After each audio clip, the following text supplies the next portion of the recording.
سمتون تخون أبصالين عنديكم محلاكم عطيكم مسكرلون تبحري أمت كلي زلوت ارتخات التالي مسكرلون تبحري حدرو أتني عنديو انت من أصبخري سلام تخدات فعبت ميديا خميت تصنحو أنا تصبوها لكم صادكم تصبوه تلو لين تسفان دا قبركم بارنا تحجي زي مسعيز الله قبلكم حبرنا نكاتو له أمونغو هو حتى أمونغو اتومنا يبلس قلنا شفاتو مالتيو أبحارا مريت تقراي إلوم زنكا ساقصو زلو سأرى حوحات مالتيو نتقراي السلامة زوزور قزلو في اللاي كاني كان ريو أمينا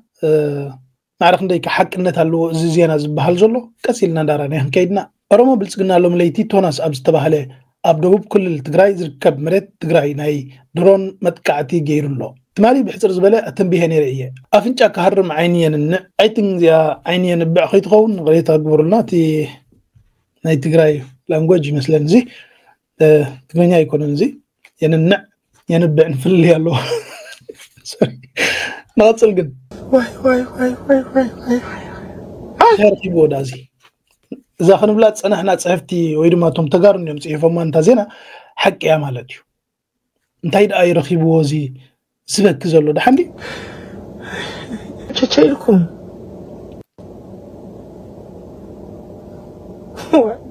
ودراي انت خويني حجينا بني بكنا له تمال زفكرونا بلا سمعني هنكون نخلينا شو ودني مصيني غادل والقايت حنتي كلنا إثيوبيا هنغبراينا حنتي زوبا هنقيراينا اندابله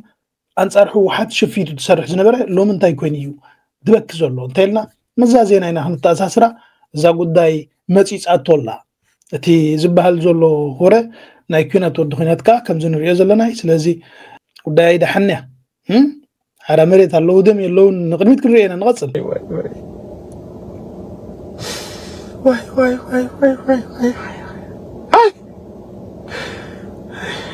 تشيلكم واي الله واي بخياتك تشيلكم أي بحق اللي زغم زولو بهزبي سلام أبيو كعجرجر زور حيز غنى بحنتي ليت تراك النزي أو يدا دحندي أقول داي نغسل دحنجر زمني حرام مريت مع رخندي أبي أحمد يجوز جسوم اللو مالتي لو مدماني مستطاعو من يمكن كيعم كد من دحريلنا نبتم تجارخن كيدنا بعلوم توم ناي أب حرام مريت تقرأ لنا زولو بتأزازنا يود بشاشة خمس جمر وزخنات زفلوتي توسخي أبتم تجارخنا بالتايكم زبلو نسمعهم لوم ليتي أقعد أمي أنا نسخان قاز أقعد زنا نتناي جزء من مجلسي تتحيزو حدا قاعد ذاتي عادي بكانيره قلنا قاعد أمام استوديو ده له ليتي شوعاتنا 4 شوعات بإثيوبيا ساعات مالتي بجئز ساعات دحرفك ليتي شوعاتنا 4 شو منتن تونسا بتاع أبدو تقرأين أبدو عفارن درون توكشي له ولا ما عندي درون توكشو تمريتنا مريت تقرأي تونسا أو 5 توكسة سمعنا لنا لما عندي ليتي زي سمع خير قد أمو بيسلك فناها تحاولت أزيك دلينا عنامو زلوا السي بقى زلوا نالي معول زخنا تحت زي أو في تخابي تعيت في تلو خامنا بقصة جميلة والدولة اللي نشارج المسكرة هذا تام بقصة جميلة نشتري ولا هلنا تخني لهم يوم تنقوا عفار زخدو حوثنا أنا غندي زنتا خان كا نايم باقوا بقى شفت خبات ولا شفتها زي بالنايم من قد قوارع صوم من قد مخون مقالة سكاوز قوطع صاروا سكاوز عتيم زبلو سؤال ومن هذا حال والدورة ده تنكاخذ أمتهم نوعلو ونحرق أو دي أنوز نورو سي كابينا بيت معوال السنة يسوم زني كنتا يعني اللي ثاني ماتي هذه عفار زلو نكلواش شفت حيلي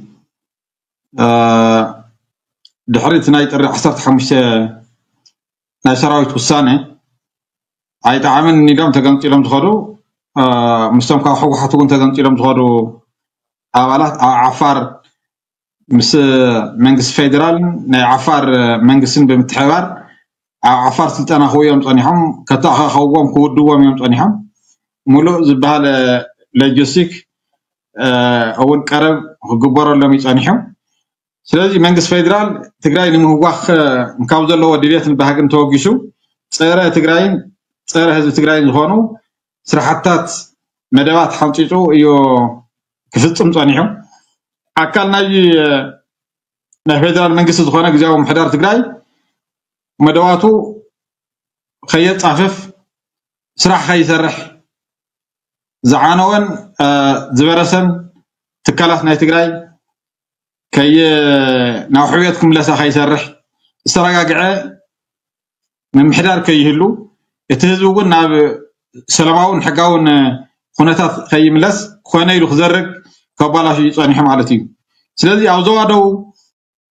ግዝያዊ ምሕዳር ንመደባት ክግምግም ዑደት ክገብር ምስቲ ደቡባዊ ምምሕዳር ዘለውን ተኣሳሲሩ ምስቲ ኣብ ቀረባ እዋን እቲ ምምሕዳር እውን ምስ ዝኣተወ ምዃኑ ሓደሽቲ መደባት ሓደሽቲ ምስ ህዝቢ ንህዝቢ እውን ርክባት ንምዕባል ፀጥታ ናይ ደቡብ ንምውሓስን ኣብ ዝተገብረ ናይ ስራሕ ዑደት ነዚ ኣካል ናይ ፌደራል መንግስቲ ዝኾነ ግዝያዊ ምሕዳር ትግራይ ንምጭዋይን ስጉምቲ ንምውሳድን ካብ ዓፋር ዝተበገሰ እዞም ናይ ቅለባሽ ፀጊዕተኛ ኣብ ዓፋር ዘለዉ ሸፋቱ ናብ ትግራይ ጥሒሶም ብምእታው ክሳብ ፀሓፍትን ገረብ ኣገውን ዝበሃል ቦታ ዓፅዮም እቲ ግዝያዊ ምሕዳር መደባቱ ንኸየከናውን ዓፅዮም ኣብ ልዕሊ ግዝያዊ ምሕዳር መራሕቲ ስጉምቲ ንክወስዱ እዮም ፈተነ ገይሮም ቀሊል ዘይበሃል ሓደጋ እውን ኣውፂሖም እዮም ሂወት ናይ ሰብ ቀጢፎም እዮም እቲ ግዝያዊ ምሕዳር ክሰርሖም ሓሲቡ ዝነበረ መደባት እውን ዓንቂፎም እዮም ኣብ ትግራይ ከቢድ ዝበሃል ናይ ወታደራዊ ስጉምትን እናወሰዱ እናፈከሩ ህዝቢ ትግራይ ክሻቀልን ኣብ ፀበባ ክኣቱን እዮም እናገበርዎ ፀኒሖም ስለዚ ድሕሪ እዚ ኣብ ትግራይ ከካይድዎ ፀንሑ እዞም ሰባት እዚኣቶም ስኢና ዋላ ስሞም ነልዕሎም እምበር እቲ ዋና መደብ እቲ ዋና ኣጀንዳ ግን ናይ መንግስቲ ፌደራል እዩ ስለዚ እቲ ዋና ኣካየዲ ናይዚ ጉዳይ እዚ ፌደራል እዩ እቶም ናይ ሕወሓት መራሕቲ ከም በዓል ወረደ ድሓን ሕዋትና እዮም ደቅና እዮም እስከ ልቢ ተገበሩ ኢሎም ስቂሎም ተራእይዎም ኣብ ርእሲኦም ደይቦም ንዖም ንኸጥቅዑ ናብ መብፃሕ ከለዉ ናብ ህዝብታት እንዳዞሩ ንህዝብታት ክሪኡ ከገልግሉ እንዳኸዱ ከለዉ መጥቃዕቲ ናብ ርእሲኦም ንክፍፅሙ ዝፈፅሙ መጥቃዕቲ ኣብ ርእሲኦም እዩ ኣብቶም ርእስ መራሕቲ ንክጥቅዑ ክብሉ እዮም ኣብ ከምዚ ደረጃ ናብ ክሳብ ናብ ድሮን በፂሑ ዘሎ ናብ ውግእ ተቐይሩ ዘሎ ማለት እዩ እዚ ድማ ወዲ በሻሻ ኮነ ኢሉ ዝሰርሖ ዘሎ እንተ ደኣ ቅድሚ ሕጂ ንበዓል ጌታቸው ኩሚ ገይሩ ካብ ትግራይ ህዝቢ ትግራይ ከም ዝፀልኦም ገይሮም ሕጂ ከዓ ነዚኣቶም ካልኦት ጉጅለ ፈጢሩ ከም ዝፅልኡ ንክገብሮም ዝሰርሑ ዘሎ ተጋሩ ምስ ተጋሩ ንሕዶም ተባሊዖም ክጣፍኡ ዝሰርሑ ዘሎ ኣብ ኢትዮጵያ መቸም ዝኩሉ ዝግበር ዘሎ ወዲ በሻሻ ዝሰርሑ ምዃኑ ነብሲ ወከብ ሰብ ፈልጦ እንትኾነ ግን ሕጂ እውን ነቶም ንሱ ዝሰርሖም ሸፋቱ ባዕሉ ብድሮን ሓገዝ ይገብረሎም ከም ዘሎ እዩ ዝገልፅ ዘሎ እዚ ጉዳይ እዚ ክንሪኦ ከለና ክነተኣሳስሮ ከለና እስከ ግን ንቐፅል ጅቡቲ ካባና 3 ቢልዮን 2 ቢልዮን ይወስድ ኣለዉ ዓሰብ መልምዓዮ እሞ ጅቡቲ ጥራሕ ካብ ትጥቀምስ ንስኹም እሱ ይጠቕሙ ኢልና ጅቡቲ ሓላል ይገርላ ንጅቡቲ ክርጎድ ኢልናስ መልምዖ ወደብ የለን ኢሉ ሪኻ ብሕዚ ኢሳያስ ሽዑ ተሰሚዓስ ገፁ ተዝኾነ ነሩ ኤርትራዊ መሰለካ ንጅቡቲስ ንሓላላይ ገይረላ ኢልካስ ህዝብኻ ወደብኻ ምእንቲ ኢትዮጵያ ከይጥቀም ኢልካ ዋላ ይፍረስ ክትብል ዘረባ ናበይ ካበይ ወስዶ ርዱ እዩ ንእንቲ ጅቡቲ ክንጎዲ ኢልና ንሕና ወደብ ኣይንፅጉኖን እንታይ ደኣ ምእንቲ ኤርትራ ኢልና ካልኦት ሃገራት ክጥቀማሉ ግን ንፅጉኖን ፈረቓኒና ሓድሽ ወደባት እውን ንሰርሕ ኣለና ሽንኳይ እዚ ንእሽተይ ናይ ባፂ ይኹን ናይ ዓሰብ ይኹን ካልእ ዓበይቲ ንሰርሕ ኣለና 4 ነጥቢ ነተን ጎራብትና ንምጉዳእ ብሕስድና ግን ኣይንፅግንን ኣይንሰርሕን ኣይንፈጥርን ካልእ ሓድሽ ወደባት ማለት እዩ ኤርትራ ግን ገማግማ ባሕሪ ኩሉ ኣብቲ ዝደለናዮ ከይድና ሓድሽ ወደባት ንሰርሕ ኣለና ኣብቲ ዝጥዕመና ማለት እዩ ካብዚ ዝነበረ ዝዓበየ ምክንያቱ ናትና ባሕርስ ንዓና ድረብሓሉ ህዝብና ኢና ንጥቀመሉ ንሰርሓሉ ዳ እምበር ንኻልኦት ኢሎምና ወይ ድማ ክንሕጉስ ኢልና ንሰርሖ ማንም ስራሕ የለን 4 ነጥቢ ንግበረሉ እዚ ዳሕራይ ኢትዮጵያ ካብ ጅቡቲ እንተ ደኣ ትጥቀምሃልያ ናብ ኤርትራ ዝህውፅ እንታይ እዩ ዘለዋ ንኤርትራ ዝህውፅ ስርሑለይ ዕሪለይ ከም ዝግበሩለይ ዘብል እንታይ እዩ ዘለዋ ምስ ጅቡቲ ንኸተለባእሰና ዲ ከተፃላዕና ዲ ዳሕራይ ኢትዮጵያ እንተ ደኣ ኣብ ደገ ወይ ድማ ክራይ ሃልይዋ ኮይኑ ብጅቡቲ ናብ ኤርትራ ዓንገረር ዘብል እንታይ ኣለዋ تاي زلوا أقول إني إثيوبيا عندي ده حنت عندي أفدقي عند الرقيبة تخاري عندي على تشعلي قاعدة أقول إنا أنا أتي تنسوايا من استقبلوا له مالته نمنجست إيرترا خمي جركاسي تسأل أنا خد جبرو زوج سير بعد أمبر كلا يكون كم زين نسبي إيرترا تسأل إيش نسبي جبوت خمسة حاليا اللي جيركا نو إتناتكم علامة سلاز فلتيو ودعتون تاي خبل الناس كنسمعيه وبعلوسي شو حزيب بزل خاية بوزيشن نفيدرال منجستي بعد سلطان مستمخانكا عسب كن حزينها تقولوا بحال نجار لا يقبلنا يزبالة لا شو نار إيرترا نبيت زأتو ده يكونن وما يو كلا زخل لهذا إيرترا إندبندنس غفلوا هذا زي نخار قنيخل أنا سمعه تمالي تقدم المشترون تهونه تسك هم ينالو زي الحساب مثل ما يريد استيت أون نجار زي الحساب بكابل ديرنا محسايته زي خيلنا ليس 30 مليون هزي يحلو أكسس يدلي ناتي عيناتي نازل لقرين ينوردو 3 عامات يكون 4 عامات 5 عامات 9 عامات مكراي كيقال مقطار ويا قطارነት كمزي زبال سمعين ابو احمد كمو يكونن مالتو كنكاره راي زبل زلو زدم زلو تخونه ግን ምስለ ላውነት ኤርትራ ዝተሓዛ ይኮነን ከምዛ አይነት ቅድምና የተራየን እንዴ ተኾነ ግን ንስማዓዮ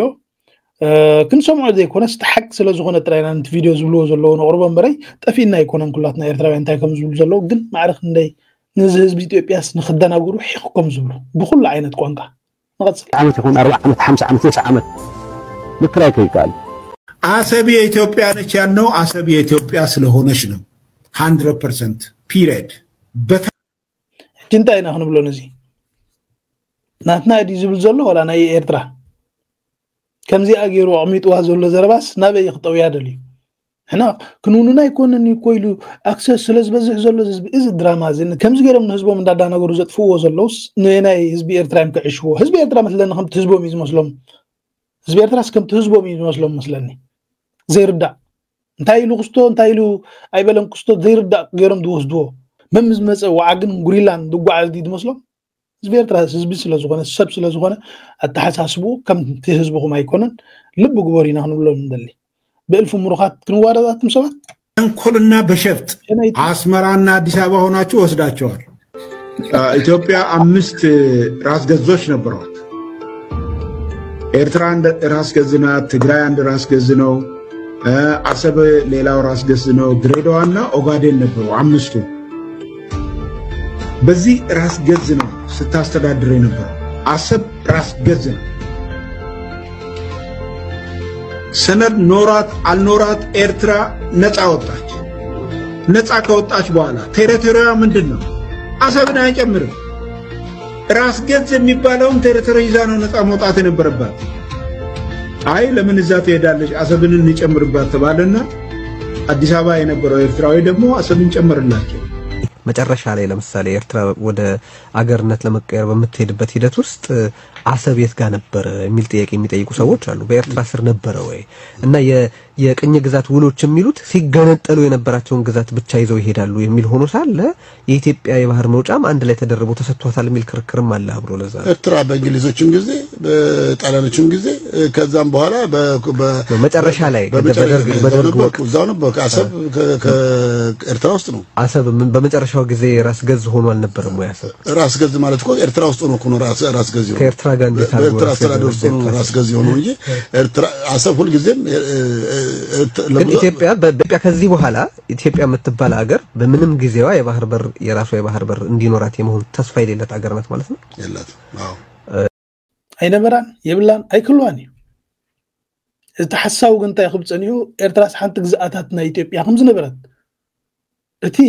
በኃይል ዝቆረንዋ ና ፌደሬሽን ዘእተዋስ ናቶም ከምዝ ነበረት ጌርካ ምንቋይ ባህላው ጾቶኦም ናይ ሓሶት እዩ 4 ነጥቢ ጌርና ኣለና እዚ ሓደ ካብቶም أما حضرتي نايدر جزنا ورو يا أما حضر زنبره سب زقول صزول لجن اتحكي نا إثيوبيا نيرو أي فلتني تاريخي جنسال إثيوبيا بمسرته تايت مسل نيرا كل جزء نزار ولينا إثيوبيا فتسومس إيرترا حد كوينن أي فلتاني فتسومس بإيرترا مس بإثيوبيا حد كوينو أبزمونو أي فلتن أيو مدري يكون بحرو زي استفلي إثيوبياوي نيرو إيرتراوي نيرو زخنا عينت شم نيرو خون خيل استفلا لي إثيوبيا أبيسينيا دو خالي ديو نيروم خون خيل نحنا خاخمو استفلا لي شم نيرنا خون خيل تخنا جن حدو غينا ينفلت حدا زي نبرنا كميليو ناتم خون خيل إزي نقدهم قرمو خيننا له نغسلان الشيء ውሏቸውን ስታዩ ዛፍ በፍሬው እንደሚያስታውቀው ሁሉ እነሱ ያስታውቃሉ ለምሳሌ ፓርቲ የሌለበት ሀገር ምርጫ የሌለበት ሀገር ህገ መንግስት የሌለበት ሀገር ወጣት የሌለበት ሀገር ተስፋ የሌለበት ሀገር ተለጥፎ ለኢትዮጵያ ተስፋ ሊያመጣ የሚችል ሰው የለም መቼም ተስፋ ዘይብሉ ሰብ ተስፋ ከህብን ህዝብ ኢትዮጵያ ከደናግር ባሕር ለና ገለ ባሕርን ምንጥሊና ናትና ይኩኑኖ ኢና እንዳበለ ድሕስዎም ዘሎን ህዝብ ኢትዮጵያ ተስፋ ዘይብላ ሀገር ኤርትራ ክብል ንሕና መቼም ተስፋ ይንቦምኒና ንዖም እንታይ ተስፋ ክንበሎም ናትና ድዮም ነዘይናትና እንታይ ኣምሲልና ተስፋ ንህቦ ህዝብ ኢትዮጵያ ንሕና ተስፋ ንህበሉ ምክንያት ይብልናን ህዝብና ኣይኮነኖ 4 ነጥቢና ንገብረሉ እዚ እወ ፅቡቅ ንምንየሉ ንኸውን ፅቡቅ ጉርብትና ክለወና ብሰላም ክንብር እዚ باغنا يزخونه ود سبيو صبوق سلام نزدل مالتي كم زيناتو ناي زي من بحر حزب ኤርትራ نقول حزب قرن افريقيا يكون حزب عالم سلام زدلي فقر زدلي حبيب يسرح من حزب عالم كم زخونه متن نمسكرولو حزبنا مالتي تحكي انت زي كوين ግን ابطال قناتهم اتينا ازو غبرو زي تغبرو ازو غباكم زي غباكم من አይነብል أي قد دايناني 4 نقطة هنقبروا لنا زي أينا حزبيو مكروا دسأجب زلق تسفى زي بقولوا حزب إرترا الكاس حزب خاخ تسفى خمزلو وقت الزهرب بيني عقمي تسفى عند حلال لك هذا أمو 220 280 عندهم 230 بس هنا من زينا من تلينا عند أماتنا زلزلو تسفى سلا زي بقولوا ده يكون دحين تحزبوا خاص كان اسمع أيوه أبزي أكون نتسن إلا ترى أسمعكم بعلم تزينهم بقانكم يسمعوا نغسل በየመንና በሳውዲ አረቢያ ድንበር አካባቢ በ10 ሺዎች የሚቆጠሩ ኢትዮጵያውያን ከፍተኛ ስቃይ ውስጥ እንደሚገኙ ተገለጸ። በየሳምንቱ ከ20 ሺህ በላይ ኢትዮጵያውያን ባህር ተሻግረው በጦርነት እየታመሰች ወዳለችው የመን በመግባት ላይ መሆናቸውም ተመልክቷል። ከአማራ፣ ከትግራይ፣ ከኦሮሚያና ከደቡብ ኢትዮጵያ አካባቢዎች በተለያዩ መንገዶች ወደ ሶማሊያዋ የቦሳሶ ወደብ የሚደርሱት ኢትዮጵያውያን በአደገኛ የባህር ላይ ጉዞ የመን ከገቡ በኋላ የሚጠብቃቸው ሞት እንደሆነ እስካሁንም በሺዎች የሚቆጠሩ ኢትዮጵያውያን በረሃብ በጥይትና በበሽታ ማለቃቸውን መረጃዎች ያመለክታሉ።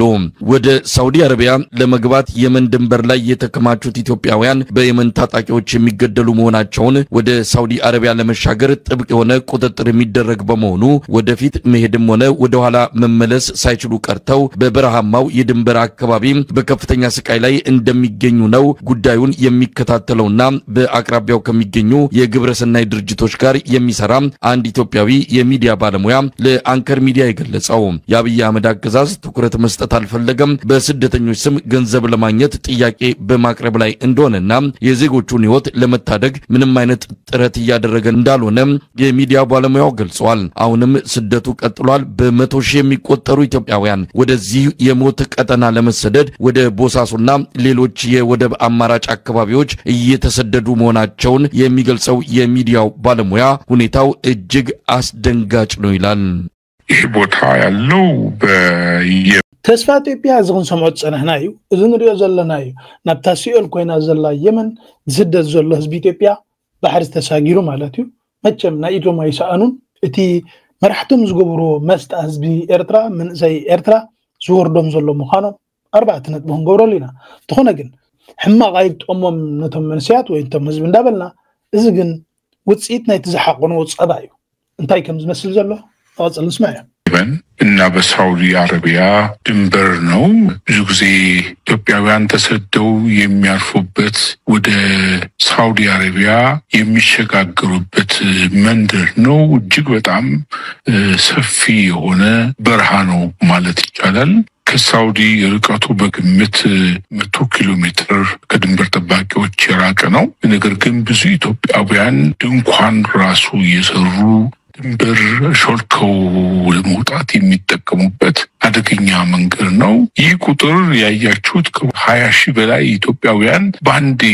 ወቅት በዚህ ቀናት በፊት የተነሳ ቪዲዮና ፎቶግራፍ ነው። ነገር ግን በተደጋጋሚ ባለፉት በተለይም 3 ዓመታት ይህን ያክል ሰው በጣም በሚያስገርም ሁኔታ እያለፈ ወደ ሳውዲ አረቢያ ገብቷል። ይህ ሲሆን ደግሞ በድንበር ጠባቂዎች ይገደላል፣ በአጋቾች ተይዘው ስቃያቸው ያሉ ከዚህም አልፎ ተርፎ ሴቶቻችን እየተደፈሩ በየበረሃው ይጣላሉ። ነገር ግን ማንም አይነት እርዳታ አያገኙም። ኢትዮጵያ መንግስት ተወካዮች እነኚህን ሰዎች በሀገር ውስጥ ሲኖሩ ሰላም በሌለበት እንዲሁም ደግሞ የኑሮ ውድነት በናረበት ጦርነት በጋለበት አገር ውስጥ እየኖሩ ስራ ሰርተው እንኳን እንዳይኖሩ የሚደረገው ጉዳይ ተማረው ስደትን የመረጡ ኢትዮጵያውያን ናቸውና ያለው ሁኔታ እጅግ በጣም ልብ ሰባሪና አሳዛኝ ነው። ስለዚህ አሁን የሚታዩት ኢትዮጵያውያን እንደው ጉዟቸውን በየት አቅጣጫ አድርገው ወደዛ ሊደርሱ ቻሉ? ከየትም እንደመጡ በእርግጥ በዝርዝር መረጃውን ልናገኝ አልቻልንም። ከትግራይ፣ ከአማራ ክልል፣ ከተለያዩ ኢትዮጵያ አካባቢዎች ሊሆን እንደሚችል እንገምታለን። ግን ወደዛ አካባቢ መተላለፊያው በየት በኩል ነው? ከኢትዮጵያ ተነስተው የት አርፈው ከዛ ወደ የመን እንዴት ተሻገሩ የሚለውን እንደው መስመሩን ማወቅ ይቻል ይሆን? አዎ በጣም ቀላል እኮ ነው። ባለፈውም በትግራይ በኩል የሚመጡ ሰዎች በቦሳሶ ሶማሊያ በኩልና በጅቡቲ ያድርገው በየመን ተሻግረው የሚሄዱ ኢትዮጵያውያን ናቸው። ዋና መጉራቸው በጅቡቲ እና እንዲሁም ደግሞ በሶማሌ ቦሳሶ አድርገው ነው ወደዚህ በረሃ የሚሄዱት። አሁን እንግዲህ የሚታየው በረሃ ነው። ምናልባት የሳውዲ አረቢያንና የየመንን ድንበር በደንብ ጂኦግራፊ ለሚያክሰው ሊረዳው ይችላል። ለኛ በካርታ ኣብዚ ግን ታይ ተስተውህልሎም ደቂር ኣብዚ ካርታ እዚ ቦሳሳ ዝበሃልን በጅቡቲን እዮም ዝሓልፉ ብቀይ ባህርን ኤርትራ ግን ምንም ኮንትሮባንዳ ዝበሃል የለ ህዝቢ ዝጠፍአሉ መንገዲ መኽፋት የለን ህዝቢ ኢትዮጵያ ንኸይጠፍኡን መንግስቲ ኤርትራ ረብሓን ተዝደሊ ነይሩ ረብሓ ክንደይ ግዜ ሰሚዕኩም ኣለኹም መንግስቲ ኤርትራ ንኤርትራውያን መራሕቲ ኤርትራ ንኤርትራውያን ይሸጥዮም ንኤርትራውያን ናብ ሊብያ ዶ ናብ ገለዶ ናብ ሱዳን ዶ እንዳበሉ ኣማኸላስ መራ ኮይኖም መራሕቲ ኤርትራ እዮም ዘሰጋግሩ ሰባት እንዳበሉ ክዝሙሩ ሰሚዕና እዮም ኣለና ናይ ሓሶት ኣብዚ ግን መቸም ከም ናይ ጅቡቲ ከም ናይ ሶማል ናይ ኤርትራ ስፍሓት ባሕሪ ይዓቢ ንቁመት ማለት እዩ ወላ እውን ንስፍሓት ንኹል መቸም ናይ ኤርትራ ይነውሕ ይዓብን ስለዚ መንግስቲ ኤርትራ ዳ ንኢትዮጵያውያን ናብ ኤርትራ ዌልካም ኢሉ ባዕሉ ዘይሕልፎም ወይ ድማ ሰራሕተኛ ዘየጥሪ ኮንትሮባንዳ ተሰርሑ ናብ ባሕሪ ኣብዚ እውን ከተስተውህልሉ ንእግሩ መገድኹም ኢለ ጅቡትን ሶማልን እንተዳ ንኢትዮጵያውያን ኣብ ደገ ከፊተን ናብ የመን ናብ ሱዑድያ ተሰጋግራ ኮይና ኤርትራ ግን ረእይዋ ይኹም ፅፍፍቲ ሃገር ጎራብታ ኸማን ከይጠፍእ ትሰርሕ ሃገር ሓለዋ ጌራ ቀጥ ኣቢላ ትሕዝ ሃገር ንገዛእ መንእሰያ ግን ናብ ሊብያ ትሸይጥ ትበሃል መራሕቲ ኤርትራ ዝበሃሉ ፀለመ ከፀልምዎም ትሰምዖ ኩሉ ሓሶት ምዃኑ እዚ ንባዕሉ ምስክር እዩ ዝኸርታ እዚ ወይ ድማ እዚ ዜና እዚ ከም ትሪእዎ ዘለኹም ምክንያቱ መንግስቲ ኢትዮጵያ ነዚኦም ዝሰግሩ ዘለው ይረብሓሎም ኣሎ ዝብል ኣብዚ ዜና ዝሰሚዕና ኣለና መንግስቲ ኤርትራ ዳ እንታይ ኮይኖም እዮም ዳሓልየሎም ምክንያቱ ሁማኒቲ ስለ ዝኣምን መንግስቲ ኤርትራ ንባሕሪ ኤርትራ ይኹን ንመሬት ኤርትራ መሰጋገር ሸፋቱን መራብሕ ሸፋቱን ከም ዘይገብር ኣብ ጎረበቱ ይኹን ኣብ ህዝቡ ምንም ገበን ዘይገብር ክገብር ዘይኮነስ ዝገብሩውን ዘይፍቅድ መንግስቲ ምዃኑ ነግረ መገድና እዚኣ ከነስተብለላ ኢለ ንቐፅል ብቻ እንደዚሁም በሚታዩት ቪዲዮዎችና ፎቶግራፎች ለምንረዳ በግልጽ ነገሮችን በዝርዝር ላናውቅ እንችላለን። እንግዲህ ሳውዲ አረቢያ ድንበር መግባት ፈልገው ነው የመን ውስጥ ያሉት ማለት ነው። ስለዚህ ወደዛ እንዳይገቡ ተደርገው ይተኮሳል፣ የጥይት ድምጽ እንሰማለን። በመሃል የሚፈጠረው ነገር በጣም የሚዘገንን ነው። የሰው ልጅ በዚህ ደረጃ ሀገሩን ለቆ ወጥቶ እንዲህ አይነት መከራ ሲበላ መቼም ለሚያይ ብሔራዊ ውርደታችን ምን ያህል በዚህ ዘመን ላይ አንገታችንን እንድንሸማቀቅ እንዳደረገ በጣም አሳፋሪ ዘመን ላይ እንዳለን ነው የምንረዳው። በምን ኢሉ ስደት ሓሰኻ ሰብሪኹም ትፈልጡ ዲኹም ኤርትራው ከምዚ ስደት ሪኹም ኣይትፈልጡ ዲኹም ዝኮ ሩባ ቋይዚ ውሕጅ ቆይ ሕፃይ እዚ ከም ሕፃይ እዚ ከምዚ ማይ ኩም ኢዱ ውሕዝ ዘሎ ህዝቢ እዚ ተስፋ ዝሰኣነ ህዝቢ መን እዩ ተስፋ ዘይብላ ኤርትራ ክትበሃል ፀንሐት ተስፋ ዘይብላ መን እዩ ኣብዚ ሰዓት እዚ ንሕና ተስፋ ንኸይህልወና ተፃዒርልና እዩ ንክንጠፍእ ተፃዒሩ እዩ ብምዕራባውያን ብኣሜሪካውያን بإثيوبيا بمرحتنا إثيوبيا زنبور بوح تسعير لنا كم هزبي خنطفق كنصنت نزيهم جن سلام غيرو خينبر زغراب تزقرنا افريقيا እንዳخدم مرحتهم እንዳخدمو حزبهم زطفو زلو ኢትዮጵያውያን በኢትዮጵያውያን ዝጠፍኡ ዘለው መንገዲ እንተ ንሕና ንዖም ንኽነጥፍ እንተ ዝብገስ ግን እዚ ኣፍደገ ዓቢ ነይሩ ብጥራዩ ሰደድና የምናብ ኩሉ ብጥራዩ ኣፍደገ ኸፊድና ንዝመንሰይ ንምጽናት ንሕና ተዛዓቢ ዕድል ምተጻወትና ከም ህዝቢ ኤርትራ ከም ኤርትራውያን ከም መንግስቲ ኤርትራ ግን ንጌጋ ንገበን ዘፍቅድን ዝገብርን ከም ዘይኮነ እዚ ምስክርነት እዩ ምክንያቱ ዝኣፍደገ ናይ ባሕሪ ኸፊድካ ንዝመንሰይ ንምጥፋዕ ኣብቲ ባሕሪ ዓሳ ንኽበልዖ ድራር ዓሳ ንክኾኑ እቲ ዝቐለለ ዕዮ ይነይሩ ንዓና ኤርትራውያን ተኾነ ግን ኣብ ከምዚ ብዕልግና ንርከብ ኣይኮናን ህዝብን መንግስትን ኤርትራ ፍጹም ኣብ ከምዚ ኣይርከብኒ ኢትዮጵያ ግን ተረኺባ ያን ህዝብ ኤርትራ ንምጥፋዕ ሁኔታ ላይ ነው ያሉት አሁን ወደ ሳውዲ መግባት አይችሉም የመን ላይ መቆየት አይችሉም አሁን በድንበር ላይ ያሉበት ሁኔታ እጅግ በጣም አደገኛ ነው የሳውዲ ድንበር በከፍተኛ የሆነ የካሜራ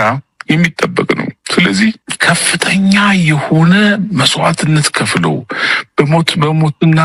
በሽረት በሞትና በመዳን መካከል እያለፉ ወደዛ የሚሄዱት በነገራችን ላይ በቅርቡ ወደ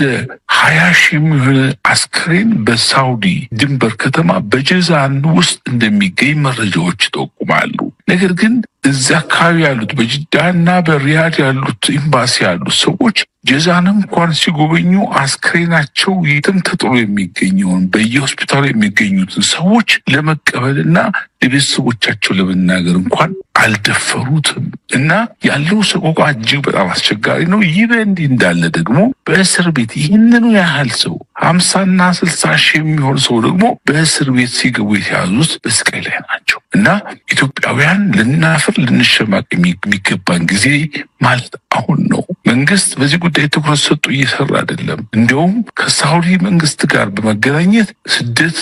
በከፍተኛ ቁጥር እየሄደ ስለሆነ እነሱን እናስቆምላችሁ ማለት ከፍተኛ ዶላር በተለይም በቅርብ በማቆም መሰረት 50 ሚሊዮን ዶላር ካልሰጣችሁን ስደቱ በጣም በከፋ ሁኔታ ያለው ይያሉ መንግስት በእነዚህ ዜጎች ስም ገንዘብ ለመጋበስ ሁሉ ከፍተኛ ጥረት እያደረገ ነው ያለው መቼም ተስፋ ኢትዮጵያ 50 ጽናህና የታተብለጭልጭ ዘላ ኢትዮጵያ ወይ ድማ አዲስ አበባ ንዝ ትመስል እታተብለጭልጭ ዘላ አዲስ አበባ ንዝ ትመስል ህዝባ ንዝ ይመስል ህዝባ ንዝ ይመስል ንዝመነ ሰይዝን ህዝብ ዝድማ ንምጥፋ እቲ ዝቀለለ ንኤርትራዊ ንመንግስቲ ኤርትራዊ እንተኾነ ግን ብዛዕባ ህዝብታት ሓልዮትን ራህዋ ንኽረክብን ብትዕግስትን ዓቅልን ዝጽበዘሉ መንግስቲ ዓቃል መንግስቲ ኤርትራ ዕድመን ጥዕናን ይሃቦ ጥራይና ክንብል ንኽእል እቲ ቀጻሊ ዝገብርዎ ልዕላዊ ባሕሪ ኤርትራ ናትና እዩ መሬት ኤርትራ ናትና እንዳተባለ ዝንቆ እዚ እንዳሰምዐ እዚ እንዳረአየ ግን ነዚ መንእሰይ ከነቕንሶ ከነጉድሎ ከነጥፍኦ ዘይብል መንግስቲ ኣይ ብሓቂ ባህሪ መልእኽቲ ዘለዎ መንግስቲ ምዃኑ ተዓዘብቲ ኮኑ ባዕልኻትኩም ምስክር ኮኑ ባዕልኻትኩም ከነጸባብቐሉ መቸም ንጽቡቕ ጽቡቕ ስለዝበልካየ ጽቡቕ ኣይከውንኒ ንኽፉእ ክፉእ ስለዝበልካየ ክፉእ ኣይከውንኒ ምክንያቱ ንሱስ እዩ ጽቡቕ ተኾይኑ ጽቡቕ እዩ ክፉእ ተኾይኑ ክፉእ እዩ እቲ ባህሪ መንግስቲ ኤርትራ ከዓ ባህሪኡ ባህሩ ግብሩ ሰናይ እዩ ጽቡቕ እዩ እንተይልናዮ ስለዝኾነ ጥራይ ዳ እምበር ኣይነግድለሉ ኣይንውስኸሉ እንተ ባህሪ ናይ መራሕቲ ኢትዮጵያ ግን እዚ ንሪኦ ዘለና እዩ ክፍኣትን ተንከልን መጥፋት ህዝብታት ምዃኖም ከደምቲ ምዃኖም ምስክርነቶም እቲ ብተግባር ንሪኦ ዘለና ብልሳኖም ዝወፅእ ዘሎ ምዃኑ ባዕሉ ምስክር እዩ ዋና ነገር ኣብዚ ከነስተብለሉ ዝደሊ ሓደ ነገር ኣሎ እሱ ድማ እንታይ ይመስለኩም ኣብዚ ናይ ጅቡቲ ሲ ክንደይ ማዕስከር ናይ ሰራዊታት ኣሎ ናይ ኣሜሪካ ኣሎ ናይ ጃፓን ኣሎ ጀርመን ኣሎ ብዙሓት ሃገራት ኣለዋ ሆላንዳ ብዙሓት ናይ ኣውሮፓ ሃገራትን ናይ ኤስያን ኣብዚ ኣለዋ ናይ ቻይና ኣሎ እዚኦም ወታደራት ዚኣቶም ብሙሎም ደቂ ተባዕትዮ እዮም ፍሉጥ ወታደራት ናይ ካላ ሃገር እዮም ዘለዉ እቲ ደቂ ኣንስትዮ ዘለዓልክዎ ግን ኣብዚ ሁማን ትራፊክ ዝግበር ዘሎ ኢትዮጵያውያን ደቂ ኣንስትዮ ይኹና ደቂ ተባዕትዮ ዝዕመፁ በዞም ሰራዊታት እዚኣቶም እዮም ድሽየጡ ናብ ዚኣቶም እዮም ንምንዝርና ብጅቡቲ ይኹን ብሶማል ተሓልፍ መርከብ እዚ ብዚ ዘሎ ኣብዚ ማዓስከራት ዘሎ ኣብዚ ዓስኪሩ ዘሎ ናይ ክንደይ ሃገራት ናይ ኣውሮፓን ኣሜሪካን ኣብ ኤስያ ከም በዓል ቻይናን ጃፓንን ካልኦት ሃገራትን ኣብዚ ቤዝ ናይ ወታደራዊ ማዓስከር ሒዘን ዘለዋ እዞም ሰራዊት እዚኣቶም ነዞም ናይ ኮንትራባንዳ كقاصروم أي كلن ديهم أستبهلو فلاي بناي جبوت زلو شنخ نستبهلو لينا ناب سنعان ناب كل بوتاتات كخودو خلو بجبوت دايركت يوم زخودو إذا سراويت زي انتا يو زباغوت زلو إلكا كم سبكت حتى قبونا يمثلني إذا سراويت زي انتا يدباغوت زلو أب جبوتي كم ناتا يترطاري أنا كريو خلوه سق إلو زري نظام منسيات إثيوبياويان دا كريستيان دا تبعتيون عمستي يوم زم سراويت زي أتهم أبرئ زم أودات يهون أودات أما صو أود أسكيرو زلو سراويت بمولو يزبلوكو نايت حدا قبل يدل نبزي إذا سراويت زين كونترباندا نزخودو زت أوف أو منسيات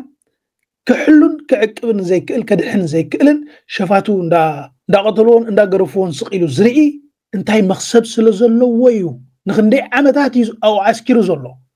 تاي كويني زي قواصرو ربحا سلازلو ويو كابتن دك نستيو ويدما أورغان نايتوم دك سبات وسيدوم نزموتو ديوم وسيدوم چويم ديوم غزيم قتيلوم ديوم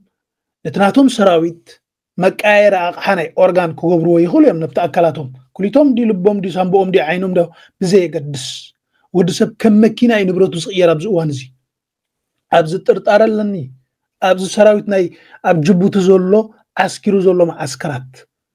نقاح سأليم هزبي نقاح زبي إثيوبيا يخون قرابتنا نقحيا نخبلهم زدلي بزغنة ما تنبهتات هيباكم زلقو إيماجين قبروا بعلقهم أبزي لعلقندي مع عسكر ناي سراويت أمريكان جابان جرمن بزحات الله فرنسا تشاينا الله بزحاتين أديهم تقصرهم أبزي أتصب أبزي أغاني شوفات حلف الله أي قرمن دو كونترباندا السبي حلف الله أي قرمن دو سقيلو الله سلامنتاي واي عينهم قبلوهم جن سراويت إيرترا زخونة تنكساقس شفتا ويدماني كونترباندا خقبراو نزحازو عينهم قحبيلو خمزجيرو إيرترا خمزجيرو يلوم أب الجزيرة ناب CNN أبقلن نتي زحازو كشفت بحر إيرترا زعبو مزهربني عالم قبرو نزوم إثيوبياويان نزطفون زموتن زلو بزح مستير زي تفلتقا قالو مالتيو عمز قالو أورغانات قالو دشيت نبرت نايدك سبات كولاليت مالتيو سلازي إذا زلو زقناي سراويت غانين أنا نايلبيت زارب زلو خمزي بعلهم إيماجين قبرو عسا زقفونا يمن تتحيزو ملكا أويات تسميعها أبحر إيرترا انتاي كوينو ميم زعبا زي زاربو سرحهم دي سرحو قتم سراويت انتاي كباقوت يما وكف فيلم زلوتهم سراويت كان سب اسكانس تنتنو لبهم يعبي نحجب زغا أخلنا يو سسنا إن داتمننا كبرن مقوسنا حيلتات مكل خالي إيرترا كمون هزبن منغستن زل ألم أو زهرن سماتاتنا أو نحفاش وانا لنكا تبحري وانا لنكا تبحري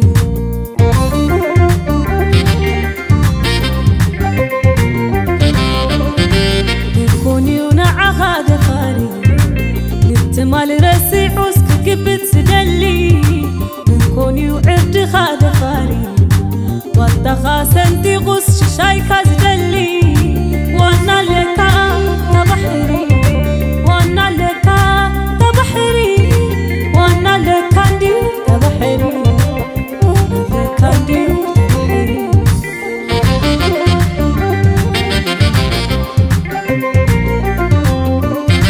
وانا خاتلالي شتو انت دمتو وانا خاتفلي قاتقون عدكون حموتو زي زرك ولا موتون تخون أبسالينا ديهم